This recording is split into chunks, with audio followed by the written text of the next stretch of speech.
I was real careful in this first show uh, in how I picked people that I wanted to be on the show. If you'll take a look at the Texas guys, they're both dyed-in-the-wool conservatives. I sat down across from Steve, and we had a political conversation. And of course, I'm on the left, he's on the right. And what we found out was that we had a whole lot of common ground when it came to energy. We were basically arguing for the same things when it came to energy. Why don't you flip it? The TV. Okay, Roddy, I understand how those wind turbines are built now, but you still haven't answered my question. Why can't we use the wind to solve all of our energy problems? Watch.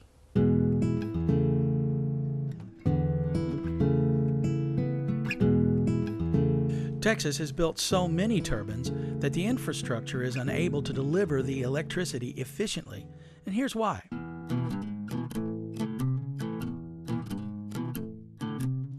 Power generated from wind is referred to as intermittent. The fact that it comes and goes creates a problem for utilities. That's because the power cannot be stored cheaply. You can imagine how much it would cost to build a battery the size of a tractor trailer. And that's why utilities all over America have a simple rule: use it or lose it. So, to protect the grid, they turn off hundreds of turbines every day. That's called curtailment, and it means lower profits for anyone selling wind power. Denmark, one of Europe's biggest wind producers, solved this problem by selling off the excess electricity to its European neighbors. Texas hopes to do the same by investing in wires and substations connecting Texas to the rest of our great, huge country.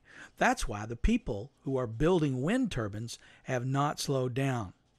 Turbines like this one cost about $1 million to build. Most ranchers and farmers just don't have the cash to build them.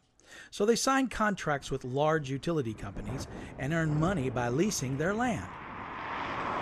For each unit of electricity produced on his turbine, the rancher gets a piece of the pie.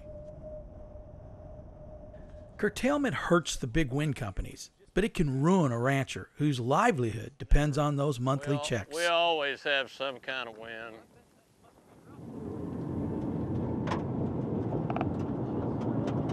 Hey man, we've been going at this since 4 o'clock. We're chasing the sunset right now. I tell you what, this has been a heck of a first day. Wait till tomorrow.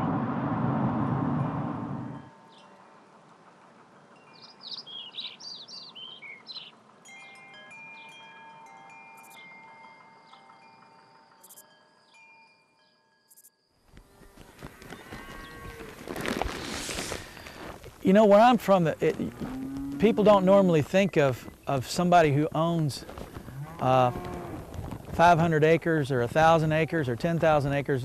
We don't think of people like that as being barely getting by. We think of them as rich. 1,000 acres, it could be a liability to you in this part of the world. You got to have a lot of land because, like I said, this is semi-arid country. It takes 30 acres average to run one cow. Say in Kentucky and Tennessee, you can run a cow to an acre. So some of these guys out here who have 500 to 1,000 little farm, I guess you'd call them little guys, who might be gobbled up by these big agribusiness companies, maybe these windmills might be the answer to Oh, that. absolutely. It's already unbelievable what it's done for this part of the world. Because I've lived up my whole life here, so I know all these people that were, struggling to make a living off the land, and now, just like the Oatmans, they're comfortable, happy, know that they can keep doing what they love to do, like myself, for hopefully the rest of their lives.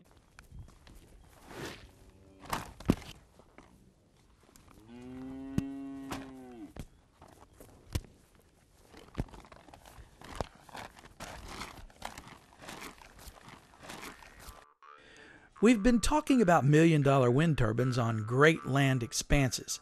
But what about the little guy?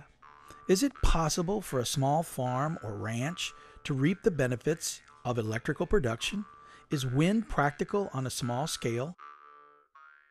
Can solar power be used?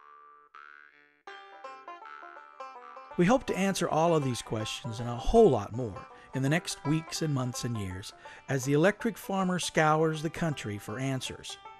You can help. Even if you live in a tiny apartment in a great big city, you can become an electric farmer. If you stick with us and make our show a part of your weekly ritual, you'll learn how to make electricity from the wind and the sun and how to wrestle it out of the ground, and also how to wring it out of your attic space.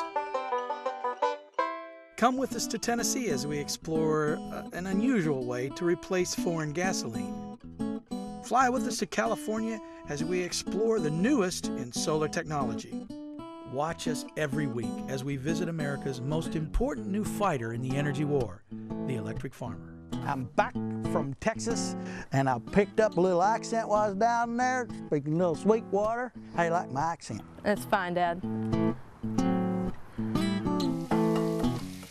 How long you been knowing Steve? All his life. I heard that Steve had some good-looking sisters. Nice looking. I never could figure out which one was the best looking. Are you saying, what do you mean? Well, I dated both of them. You dated both his sisters? Uh-huh. Okay. Never did figure that one out. Okay. And so tell me, is Charlotte prettier than his sisters?